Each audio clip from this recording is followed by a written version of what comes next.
ഭാര്യയും ഭർത്താവും ജീവിക്കാൻ തുടങ്ങി. ബന്ധപ്പെടുന്നതിൽ പോലും മസലകളുണ്ട്. ആഗ്രഹത്തോടുകൂടി എൻ്റെ പ്രിയമുള്ള സഹോദരങ്ങളെ, ഭാര്യയും ഭർത്താവും തമ്മിൽ ശാരീരികമായി ബന്ധപ്പെടുമ്പോൾ ഏറ്റവും കുറഞ്ഞത് 3 അദബെങ്കിലുണ്ട്, 3 മര്യാദ. 1, ബിസ്മി പറഞ്ഞിട്ട് തുടങ്ങണം. ബിസ്മി പറഞ്ഞിട്ട് തുടങ്ങണം.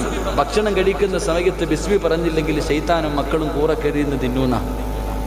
ഭക്ഷണം കഴിക്കുമ്പോൾ ബിസ്മി പറഞ്ഞില്ലെങ്കിൽ ശൈത്താനും മക്കളും കൂടെ കയറി ഇരുന്നിട്ട് തിന്നും. ഇതുപോലെ തന്നെ ഹദീസിന്റെ കിതാബിൽ അബൂ ഹുറൈറ റളിയല്ലാഹു തആല അൻഹു റിപ്പോർട്ട് ഹദീസിൽ കാണാം, ബിസ്മി പറയാതെ ശാരീരികമായി ബന്ധപ്പെട്ടാൽ അതിനു മുമ്പേ ശൈത്താൻ സ്കലിക്കുമെന്ന. എൻ്റെ പ്രിയമുള്ളവരെ, ബിസ്മി പറഞ്ഞിട്ട് തുടങ്ങണം.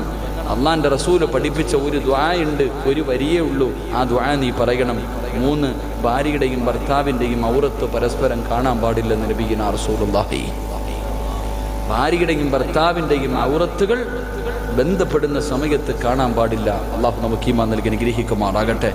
4ാമത്തെ കാര്യം, എൻ്റെ ഇന്നമൽ അഅ്മാലു ബിന്നിയ്യാത്ത്, നിയ്യത്തിന് വല്ലാത്ത പരിഗണനയാണ്. നിയ്യത്തിന് വല്ലാത്ത